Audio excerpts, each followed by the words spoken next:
परिसंवादाचे सांस्कृतिक युद्ध लढा समजून घेतानाचे अध्यक्ष माननीय डॉक्टर प्रकाश पवार सर यांना मी विनंती करते की त्यांनी मंचावर यावं।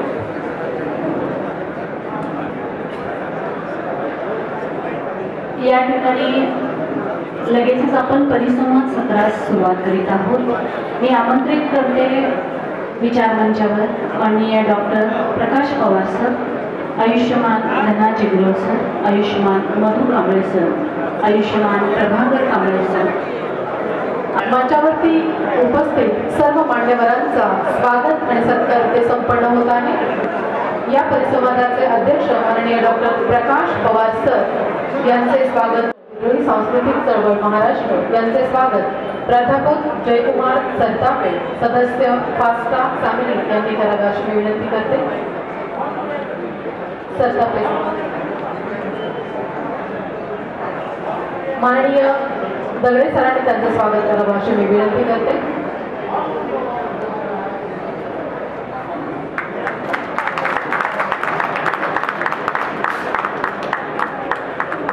आयुष्यमान मधु कांबळे सर, ज्येष्ठ पत्रकार यांचे स्वागत माननीय भीमराव तुळगुळ सर, अध्यक्ष दक्षिण महाराष्ट्र साहित्य सभा कोल्हापूर यांनी करावे अशी मी विनंती करते।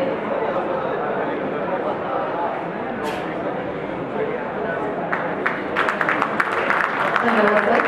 आयुष्यमान प्रभाकर कांबळे, क्युरेटर दृश्य कलावंत यांचे स्वागत आयुष्यमान प्राध्यापक डॉक्टर विनायक होळमारे सर, सचिव फास्टा सांगली जिल्हा यांनी करावे अशी मी विनंती करते। आयुष्यमान प्रभाकर कांबळे सर यांचे स्वागत माननीय डॉक्टर विनायक होळमारे सर करतायत। या परिसंवादासाठी उपस्थित सर्व मान्यवरांचे पुनश्च एकदा हार्दिक हार्दिक स्वागत। सन्मान सोहळ्यानंतर आपण लगेचच परिसंवादास सुरुवात करीत आहोत। आजच्या परिसंवादाचा विषय आहे सांस्कृतिक युद्ध, सांस्कृतिक लढा समजून घेताना।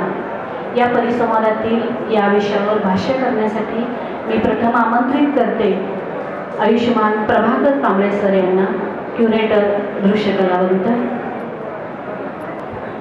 सर्व सन्माननीय वक्त्यांना एक विनंती आहे की आपण आपलं वक्तव्य जे आहे ते 10 ते 15 मिनिटांमध्ये करावं।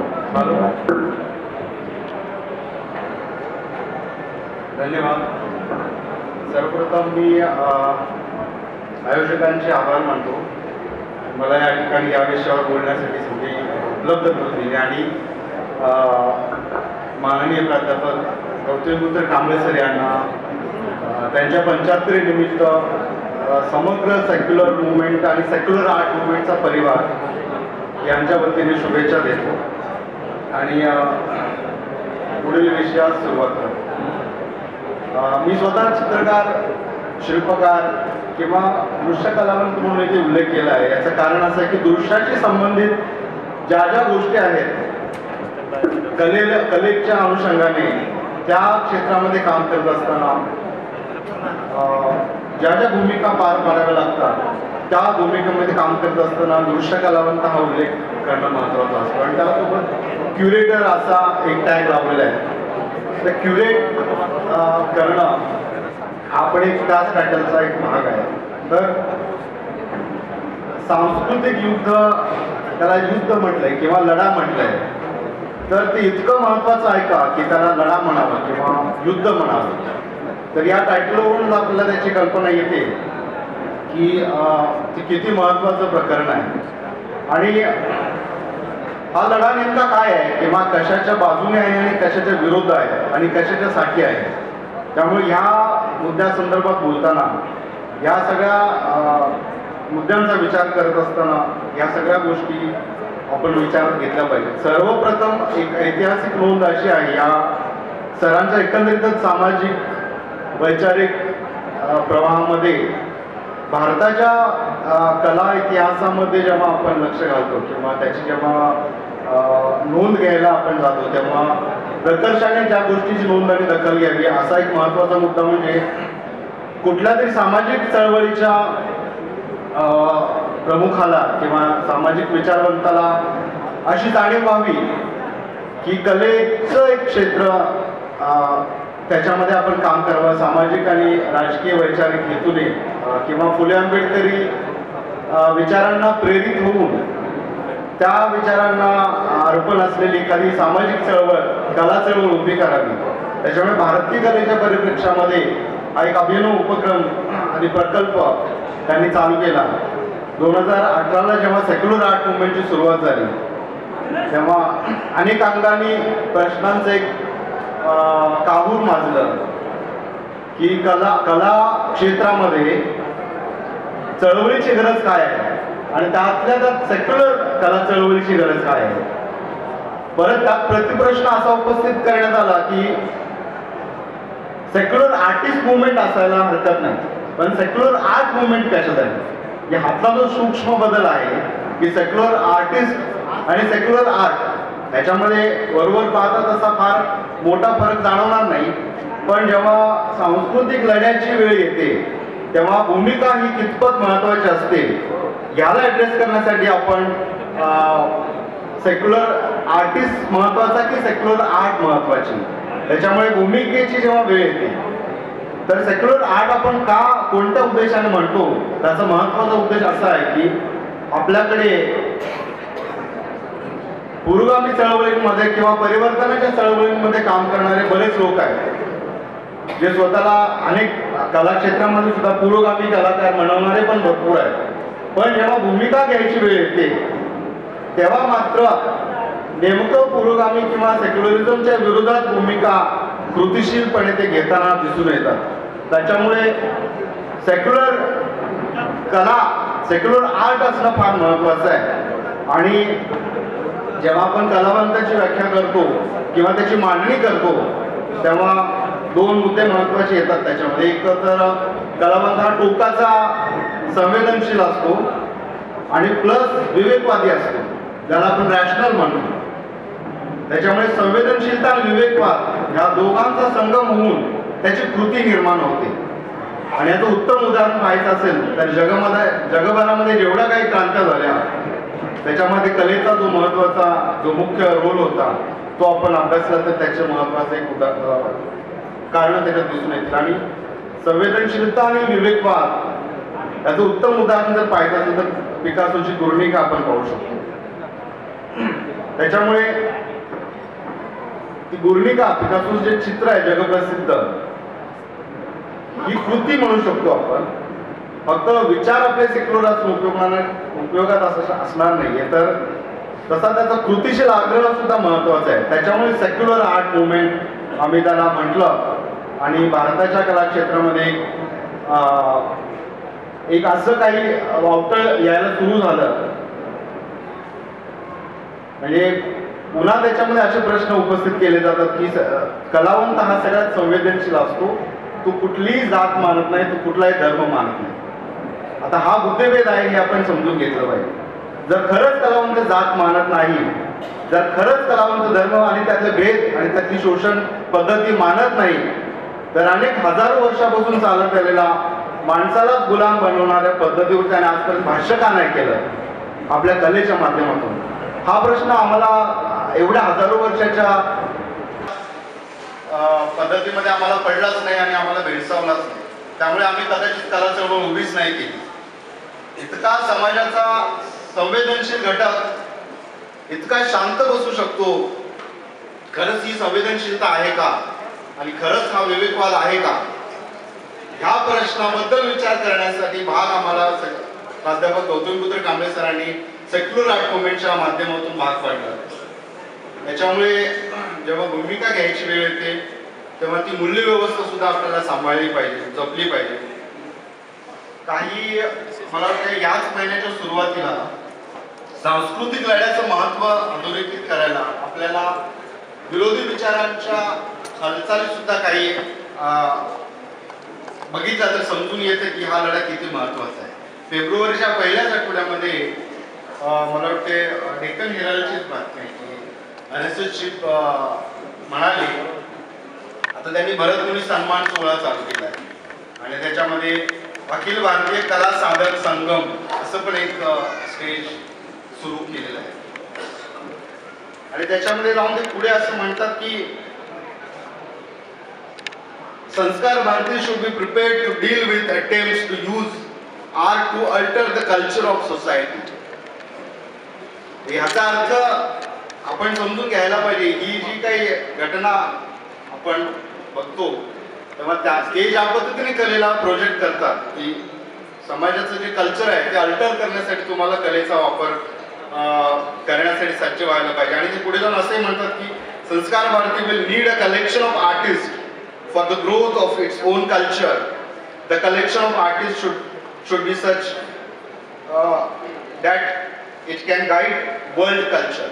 म्हणजे कलेचा जो गाभा आहे जगाला एक प्रेरणा देणारी भूमिका कलेमध्ये असते आणि त्याच्यासाठी सगळ्या कलाकारांनी सज्ज असणं गरजेचं आहे असं ते म्हणतात. तर मुळात सेक्युलरिझमच्या माध्यमातून मुद्दा आम्ही हेच मांडत आहोत की सांस्कृतिक वाद जेव्हा आपण त्याबद्दल बोलतो म्हणजे जगाला दिशा द्यायची आहे म्हणजे समाजाला दिशा द्यायची आहे तर एक तर तुम्ही कुठल्या तरी बाजूचे असले पाहिजे.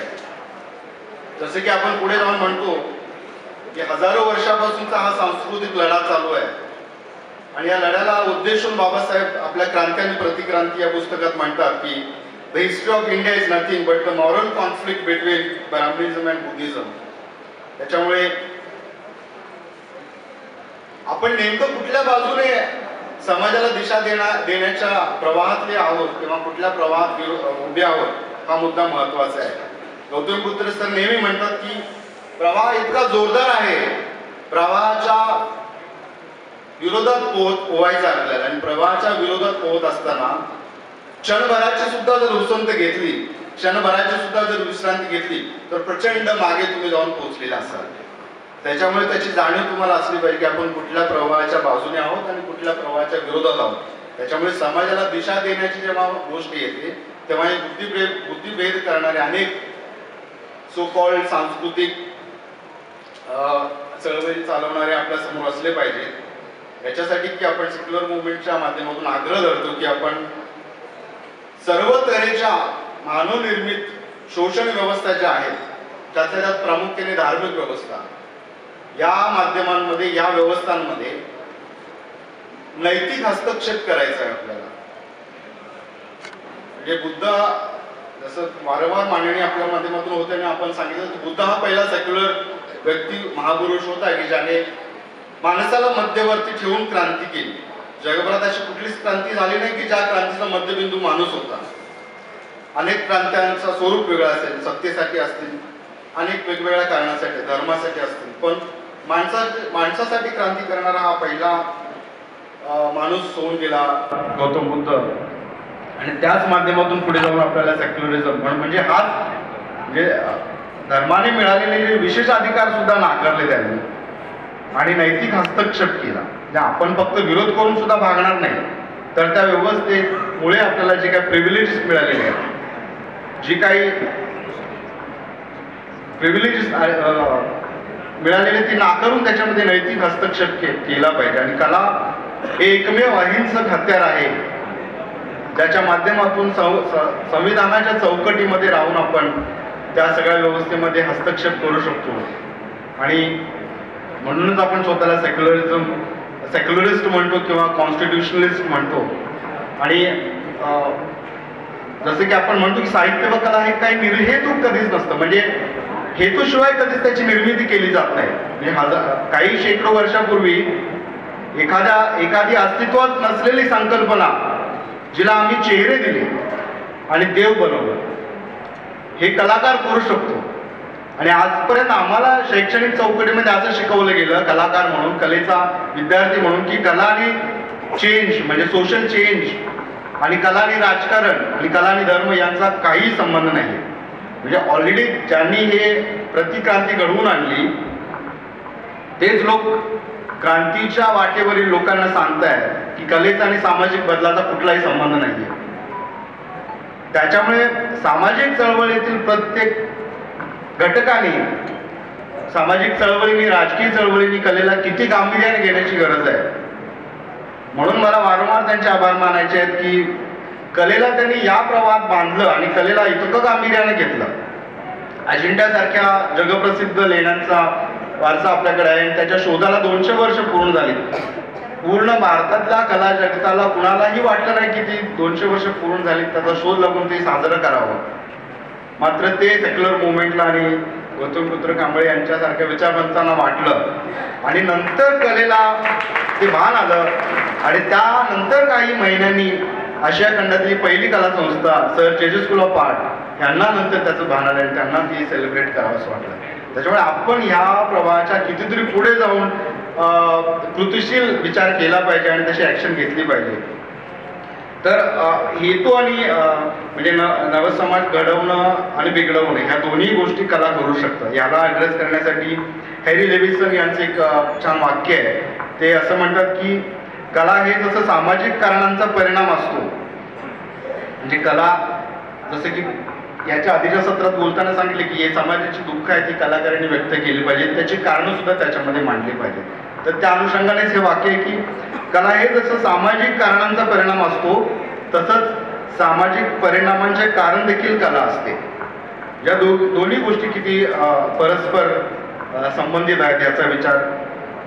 आणि परत पुढे जाऊन जसं जॉर्ज ऑरवेलची 1984 ही कादंबरी आपण जेव्हा वाचतो तेव्हा त्यामध्ये संज्ञान आणि शब्दांचे अर्थ कसे बदलले जातात, म्हणजे डिक्शनरीज बदलायची, जे साहित्यामध्ये किती ताकद असते. म्हणजे युद्धाचं नाव शांती दिलं, स्वातंत्र्याचं नाव गुलामगिरी दिलं आणि अज्ञान म्हणजे ताकद असं जेव्हा त्याने शब्द बदलला आणि तो हुकुमशहा त्याने समाजाची पूर्ण निर्मिती ह्या शब्द बदलून ह्या संकल्पनेवर आधारित केली. आणि जर आपल्याला हे सगळं ऐकून असं वाटत असेल की आजच्या समाजाचा राजकीय आणि सामाजिक वैचारिक प्रवास जर ह्या दिशेने सुरू आहे तर ह्याचं मूळ दुसऱ्या कशात नसून किंवा याचं उत्तर दुसरं कशात नसून ते सांस्कृतिक लढा यामध्येच आहे, हे आधी आपण समजून घेतलं पाहिजे. कारण जैविक प्रेरणेनंतर साहित्य आणि कला हा सांस्कृतिक वहनाचा मुख्य घटक आहे. त्याच्यामुळे जे साहित्य, जी कला मानवी मूल्य नाकारतं, मानवी जगणं नाकारतं, ती कला आणि ती मूल्य सुद्धा आपण नाकारली पाहिजेत. आणि जी कला, जे साहित्य मानवी मूल्याचा गौरव करतं, मानवाप्रमाणे वागवण्याचा हट्ट धरतं, नैतिक मूल्यांची मांडणी करतं, त्याच कलेचा आग्रह आपण सेक्युलरिझमच्या अनुषंगाने आपण धरला पाहिजे. तर याच्यानंतर मी काही मुद्दे स्किप करतो कारण वेळेचं भान मला ठेवायचं आहे आणि एक शेवटचा मुद्दा ठेवून संपवतो. मूल्यव्यवस्था आणि म्हणजे इतिहासाबद्दल जेव्हा आपण बोलतो, इतिहास आणि कलेचा संबंध जेव्हा आपण घालतो तेव्हा एक उदाहरण सर नेहमी सांगतात की आपल्याला नेहमी असं बिंबवलं जातं मनावर की सिद्धार्थ गौतम बुद्ध जेव्हा ग्रहत्याग केला तेव्हा त्यांनी रात्रीच उठून ते सोडून गेले, कुणालाही न सांगता सोडून गेले आणि ते आपली बायको, मुलगा आणि आपलं जे काही राज्य होतं ते सोडून गेले. हा झाला इतिहास, खोटा इतिहास कशा पद्धतीने आपल्या मनावर बिंबवला पिढ्यानपिढ्या. पण ह्याचा कलेशी काय संबंध आहे याचे उत्तम उदाहरण आपल्या समाजात अस्तित्वात आहे. अजिंठ्यामध्ये जेव्हा आपण जातो तिथले भित्तिचित्र पाहतो तेव्हा त्या भित्तिचित्रांना एका लेण्यात एक चित्र आहे आणि त्या चित्राचा मांडणी अशी आहे, आजही ते चित्र अस्तित्वात आहे, त्याच्याबद्दल बाबासाहेबांनी स्वतः लिहिलेलं आहे. तर त्या चित्राची मांडणी अशी आहे की सिद्धार्थ गौतम जेव्हा ग्रहत्याग करत आहेत, आपलं राजत्याग करत आहेत, तेव्हा अख्खी प्रजा त्यांना निरोप द्यायला आलेली आहे. त्यांची पत्नी, त्यांचा मुलगा, त्यांचे वडील हे सगळे तेव्हा त्यांना निरोप देण्यासाठी तिथे आलेले आहेत. म्हणजे कलेची निर्मिती त्या काळात त्या विषयानुरूप झालेली आहे आणि त्याचे दाखले आज सापडतात. त्याच्यामुळे खोटा इतिहास पुसण्यासाठी सुद्धा कलेचं किती महत्त्व आपल्या समाजात आहे आणि खरा इतिहास प्रोजेक्ट करण्यासाठी आपल्याला ह्या घटना किती महत्त्वाच्या आहेत. त्याच्यामुळे कला समाजाला योग्य दिशा दाखवण्यासाठी किती महत्त्वाची आहे आणि प्रत्येक व्यवस्थेची मूल्यव्यवस्था जपण्यासाठी आपल्याला समताधिष्ठित समाजाच्या निर्मितीसाठी जी काय मूल्यव्यवस्था आपण सेक्युलरिझम आणि संविधानाच्या माध्यमातून घालून दिलेली आहे त्याचा आग्रह आपण धरलेला असला पाहिजे. या निमित्ताने याच मुद्द्यावर मी माझं थांबवतो आणि मला संधी दिली त्याबद्दल पुन्हा त्यांचा आभार मानतो. धन्यवाद. जय भीम. धन्यवाद सर. कलाकारांची सामाजिक जबाबदारी, संवेदनशीलता आणि सेक्युलर आर्टची भूमिका याबद्दल आपण खूप सखोल आणि शॉर्ट पण स्वीट अशी मांडणी केलेली आहे. प्राध्यापक गौतमपुत्र कांबळे सर सुद्धा म्हणतात की धर्मसत्ता, राजसत्ता आणि ज्ञानसत्ता यांची अभद्र युती ज्यावेळी होते त्यावेळी समाज एका वेगळ्या दिशेने जातो आणि आजच्या काळामध्ये ही अभद्र युती झाली. याबद्दल राहत इंदोरींचा एक शेर आठवतोय, जो आज साहिबे मसनत है, जो आज साहिबे मसनत है कल नहीं होंगे, जो आज साहिबे मसनत है कल नहीं होंगे, किरायादार है जाती मकान थोडी है. तर हे किरायादार लवकरच घर खाली करावं त्यांनी अशी आपण अपेक्षा करूया.